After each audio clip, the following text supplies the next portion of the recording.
Eye on John Middlecoff in the Bay Area. He is a former NFL scout for the Philadelphia Eagles, writes for The Athletic. I have him on the Herd Podcast Network. John, great seeing you. You're a guy that I text a lot. I slide into your DMs, but not usually for what people think that means. I just want information. You're always welcome there, Colin. I just want guys 40 times when I slide into DMs.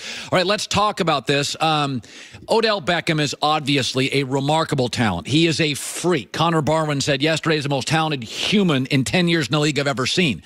But John Dorsey's got quite an ego as a GM. Jarvis Landry wants the ball. Odell Beckham's love him, but a lot of work.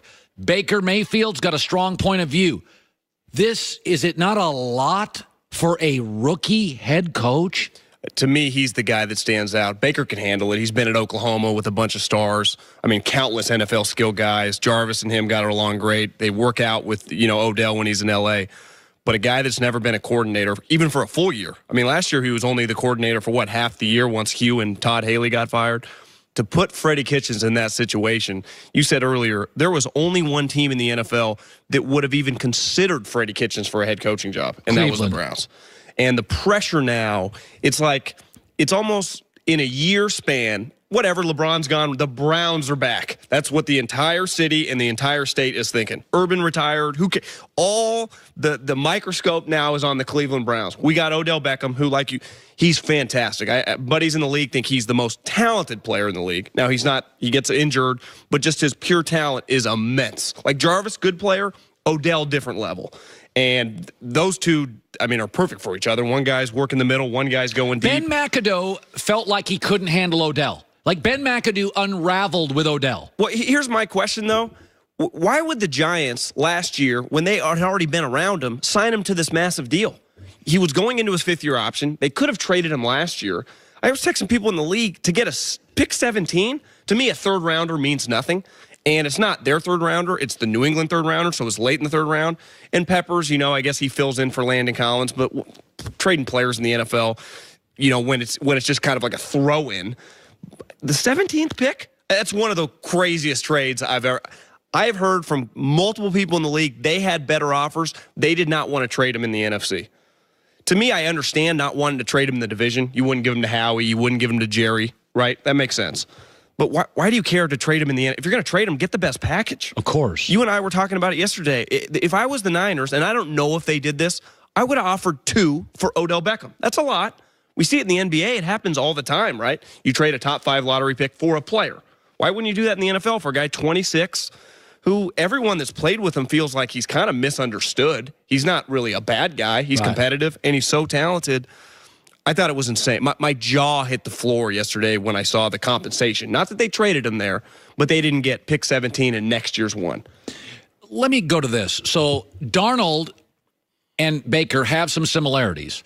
Enter the league with fanfare, under 500, now have a new coach, historically chaotic franchises, big dogs in the division, Patriots, Steelers, both now inherit a star.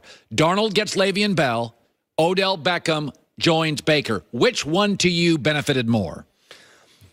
I was thinking a lot about this morning. Probably Darnold, just from the sense that when you get Le'Veon Bell, you can hand the ball off, you can throw it to him, and you can just, when all else fails, you can just lean on him and just keep handing him the ball.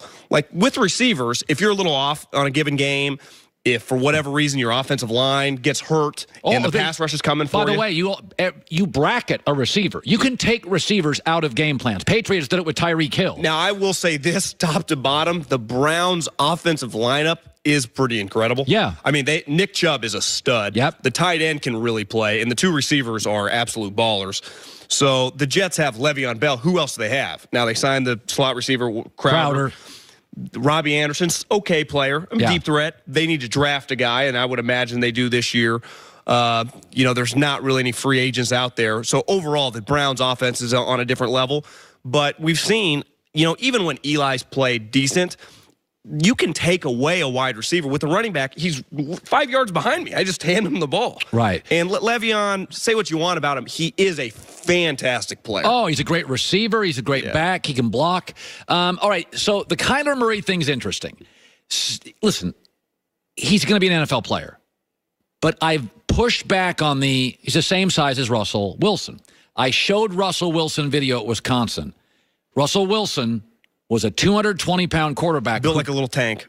who cut weight to run faster in his pro days. Kyler Murray plays, in my opinion, at about a $190 max, who is bulked up to fend off the critics of his size. So there's something happening at the pro day with Kyler Murray today that doesn't sit well with you. Or the NFL community. He's not running. Fast guys run, right? Talkers talk. Why would he not run? I understand when Michael Crabtree several years ago avoided the 40. He's slow. Keenan Allen several years ago, not a fast guy. You don't want to run. Right. But they could play, and it's proven out over time. But you see at the combine, all the fast guys can't wait to run because they know they're going to light up the scoreboard. Well, this guy, when you watch him, I mean, you don't need to be an NFL scout to know that guy probably weighs in the 180s. You just see the body type. And then he weighs 207, and then he weighs 205 today, and he's not running the 40. If I was him, that'd be the first thing I'd want to do because it would be in the 4.3s. Is he not running because he has bulked up and he knows it'll slow his time? I don't think 206 is his natural playing weight. I don't even think that's a question, Colin. Now, at the end of the day, is he going to go one? Is it really going to matter? Probably not. But there are some questions is he naturally a 185 guy when he's been playing? And, moving like that, running away from all the Alabama guys. Because I saw, waiting to come on, some pictures of him with his shirt off. He didn't look flabby, but it didn't look as natural as he did during the season. And it makes sense because the number one question, we knew he was short. So we measured in 5'9.5", 5'10". People knew that. But the major question was the weight in the hands. Once the hands came in fine, people were like, okay, what does he weigh? 207, everyone was blown away. Because just the eyeball test, when someone says they're 6'5" and they walk through the room and they're 6'1", you know right away someone's lying. It doesn't add up. Now, again, at the end of the day, if the Arizona Cardinals take them one, all this stuff is kind of fluff. But there are going to be questions when the games actually start. Yeah. Can he hold up? You're in the Bay Area. Antonio Brown to the Raiders is going to get a lot of press. Dee Ford to the Niners got buried yesterday because of Le'Veon Bell and Odell Beckham to Cleveland. What is Dee Ford? The Niners have the number 2 pick, John. What does Dee Ford to the Niners mean with the number 2 pick? Well, I know this just up there. The hope for Odell Beckham was strong, so it was a pretty big letdown with the fan base. They wanted him. Yeah, I mean, the Dee Ford's a nice consolation prize, and he's a really good player, but they desperately wanted Odell Beckham. Now, from a football perspective, you win in the NFL up front, right? And the Niners pass rush has not been very good. DeForest Buckner's been a good player. Solomon Thomas hasn't lived up to the hype. You throw Dee Ford, a guy that had 13 sacks that, John Dorsey, Brett Veach, Andy Reid all really like. The only reason they're getting rid of this guy is because they got to pay Tyreek Hill. Kelsey makes a lot of money. Mahomes isn't that far away. Chris Jones. You just can't keep everyone in the NFL. Right. So the Niners paid him, and I think they're just double down. You take Bosa, you take Josh Allen, you take a pass rusher, and you just try to win up front, and maybe you take a wide receiver in the second round. But again, Colin, the letdown of Odell Beckham Jr., I mean, the buzz was strong up there to pair him with Jimmy to kind of resurrect, the days of Jerry Rice, Terrell Owens. It's people are struggling a little bit today. By the way, you're in the Bay Area. Warrior question. There's all these Kevin Durant rumors. There's a lot of strong thing. Warriors, Rockets tonight. If I said to you this morning, Kevin Durant next year plays for the Warriors, your initial reaction? I'd be floored. You don't think he's staying? I think he is 100% gone. I don't know exactly where. I mean, is he going to play for Jim Dolan? It kind of feels that way, but I don't know where he's going to go, but I do not expect them when they win the championship, which it feels like they will. They're just too good. I will not be shocked if he's not at the parade, Colin. It's gotten really weird. So when you're up in the Bay Area, he doesn't feel like he is a Warrior. I always say this about Austin, Texas. It's in Texas. It's not of Texas. Kevin Durant is a Warrior, but he's not of the Warriors. Well, I've been feeling it since I've been down here. That Kobe and LeBron don't feel the same at all. Now, it's a little different because Kevin's won twice, 2 finals MVPs. He's probably going to win another and probably win the finals MVP again. So people appreciate him. They know how good he is. But Steph and Clay and even Draymond feel like Joe Montana, Ronnie Lott, Barry Bonds. I mean, I guess Barry wasn't drafted. Madison Bumgarner. Just homegrown stars that represent the values and the area and love the city. Yeah, and I think he does. I just don't think he can't really fall in love with a basketball team. We've seen it in OKC. Now we're seeing it again. If you can't fall in love with this team, Colin, you've been watching basketball your whole life. Is there a more joyful team in NBA history that a good Showtime Lakers? Showtime Lakers is about the only team I think of that you're like, oh my God, it's not even work. They're laughing. It is a joyful experience. Yeah, he's leaving. It's crazy, but I think as long as you got Steph Clay and I'm sure Draymond, that the Warriors aren't going away. Yeah. John Middlecoff, friend, pro scout, formerly Eagles. Good stuff. The Athletic. Nice seeing you, bud. Thanks, Colin. Joey with the news. No. Turn on the news. This is the Herdline News. All right, so some of the big news of the day is obviously Odell going to Cleveland. Yeah. In exchange for Odell, the Browns sent the 17th overall pick, a third-round pick, and safety Jabril Peppers to New York. Yeah. And since this big trade, many Browns players have gone, and fans have gone to social media to express their excitement for getting Odell, obviously. Yes. Like Jarvis Landry, who posted a picture of himself on FaceTime with Odell. It's a very, very clear picture, actually. I was going to say, that's really well done. The caption says, it feel good, and tagged Odell. I love you, brother. They played 3 years together at LSU in 2011 to 2013. And actually, the wide receiver coach for the Browns right now, Adam Henry, was their wide receiver coach in 2012 and 2013 at LSU. Yeah, he's got some relationship connections. There's some strong relationships there. Baker Mayfield also shared an image with Odell and Landry. Let me see. They were at USC last year working out. He's excited. He should be. The closed mouth. If I was Baker Mayfield, emoji. Not very often that you come into the NFL and by the second year, you have arguably the best pieces around you. Mitch Trubisky, Jared Goff was close. Jared had really good pieces. Jared had a couple good pieces. Yeah. This is strong, though, and stars. I mean, they're just filled with stars now. Yeah. And LeBron James posted a picture of Odell in a Browns jersey saying, oh my, bleep just got real. Obviously, this is a little confusing because he claims to be a Cowboys fan. Yeah, I was going to say LeBron's a Cowboy fan. Here's where I'll defend LeBron on this Cowboys. Oh, I like that. Can't wait to hear this. Because people get a little confused with me because I'm a Dolphins fan, but I also support the Steelers because it's my hometown team, and it's not allowed to grow up in Pittsburgh and not be a Steelers fan. Right. Unless you're my mother, who is inexplicably a Cowboys fan, but I think she just does that because she likes being chaotic. But so people are excited that Odell is in Cleveland. Of course, they should be. Yes. What's interesting to me though is they're playing with expectations for the first time that I can remember in my lifetime. And that makes things very, very different. It's one thing to be the underdog and surprise everyone. Loose, fun, energy, yeah. Right. And even last year, they didn't have expectations, but people were watching because of Baker Mayfield. I felt like he should have been starting from the beginning. But I feel like overall, people sort of gave them a pass. It was very chaotic at the beginning of the season. It's hard for any quarterback to do even what Baker did last year in Cleveland. Yeah. This year, it's going to be a little bit different. And listen, not rooting against them. It's just going to be different. Even though that's in my blood to do. Yeah. I'm very excited to watch it, though. So Le'Veon Bell agreed to a 4-year, $52.5 million deal with the Jets yesterday. The deal includes $35 million guaranteed and could reach up to $61 million in incentives. Yeah. But back in 2018, a fan tweeted that the Jets should give Le'Veon $60 million to join the team. Yeah.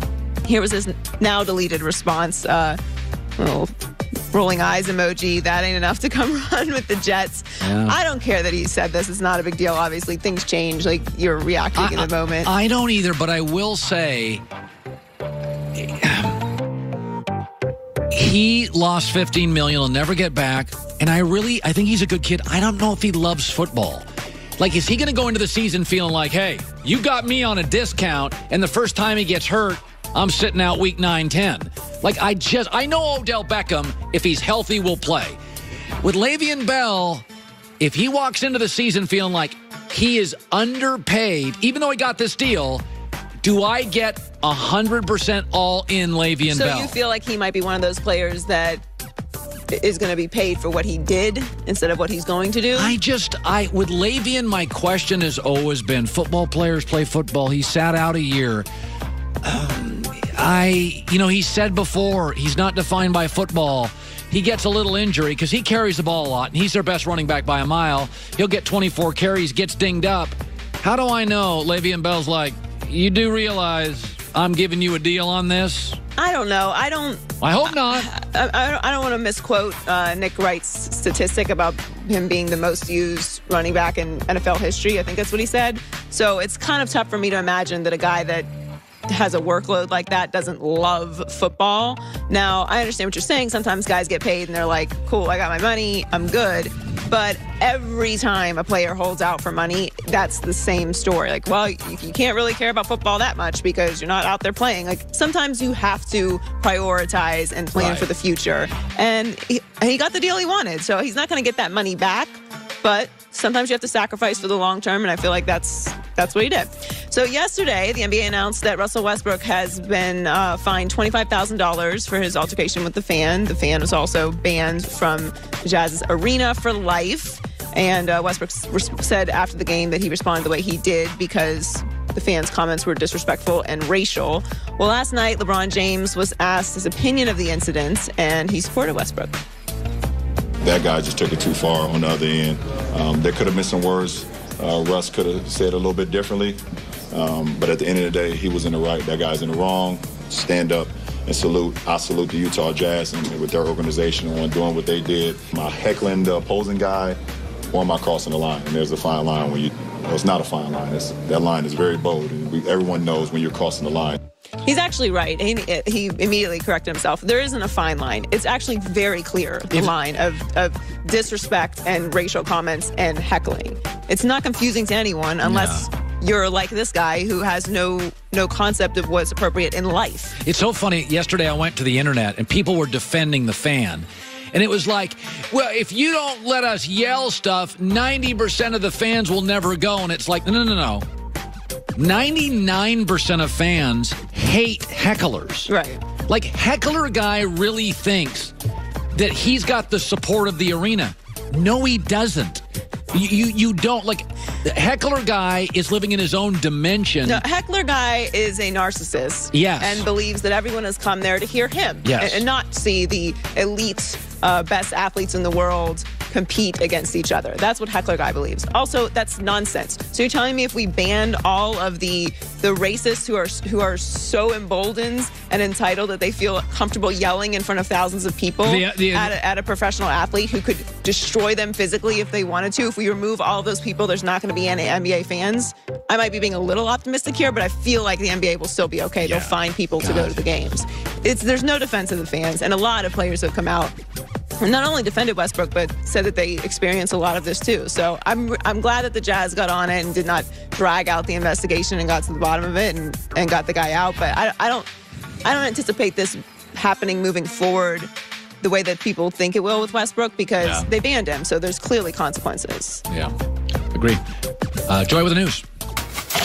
Well, that's the news. And thanks for stopping by. The Herd Lie News. It is going to be funny. I had talked to Odell Beckham about 2 weeks ago, and a lot of the stuff he said, I'm not going to repeat because there's a certain trust. And then there's a couple of things I feel comfortable saying. So I'll just update you. When Odell called me a couple of weeks ago, we sat and talked for about 20 minutes, and it was a real heartfelt discussion. We talked about things I'd said and where his head was at. Odell did mention he was calling me from his home in Hollywood Hills, and he's got a cool pad, and said the Rams were a team he'd be interested in. He also mentioned the 49ers. He did not mention Cleveland. That does not mean he's not happy playing in Cleveland. He just didn't mention them. It'll be interesting. He is a huge star. He has 12 million Instagram followers. Next closest in the NFL is Brady with 6. He goes to runways, Fashion Week in Paris. He's lived in New York and Los Angeles. I'm sure, Cleveland is getting a superstar. LeBron's a superstar. He bailed twice on Cleveland. This is not a place generally that's a free agent hub. It's interesting because here's my question. Connor Barwin played with him last year. Teams are going to take away Odell Beckham. They're going to bracket him. And that means Baker Mayfield's got all sorts of talented options to go to. Their young tight end's outstanding. Jarvis Landry's good. Their backs are terrific. Baker Mayfield, as he develops as a quarterback, is going to be facing a lot of double teams on Odell Beckham. And my guess is Baker's a smart kid. He's not going to try to force the ball into Odell Beckham. And if Odell Beckham has a couple of weeks when he gets 4 targets and Jarvis Landry has 13, how will that play? Connor Barwin talked about playing with the Giants and how gifted Odell is. He's so special, and what teams do to him defensively is unlike any other player. Like, I was in the division with Philly, and we literally bracketed him every single play of every time we played him, which that doesn't happen to anybody else in the league. So you need to get him involved somehow. You have to, because he's such a special player. And I think that's hard for coaches to figure out how to do. I think it is, and I think he will be doubled a lot, and Baker doesn't need to force it to him, because this is not the Raiders where it's Antonio Brown and not much else. The Browns have all sorts of talent. I think they have the best young tight end in football. They have 3 legit running backs. Kareem Hunt, Duke Johnson, Nick Chubb are all legit. Jarvis Landry's a very good number 2. So if Odell gets doubled and bracketed, they're just not going to throw to him. How will that sit? He is an American superstar. He's the biggest star in the NFL that's not a quarterback. Coming up next, Pro Day, Kyler Murray, Joel Klatt. We'll check in. Always good to be in the know. Especially important when it comes to your personal info like your Social Security number. That's why Discover's here to help. They send an alert if they find your Social Security number on any one of the thousands of risky websites. Best of all, this service is free for Discover card members. All you have to do is sign up online. Just one more way Discover looks out for you, not just your account. Learn more right now. Go there, discover.com/free alerts. Discover.com/free alerts. Discover card. Limitations apply.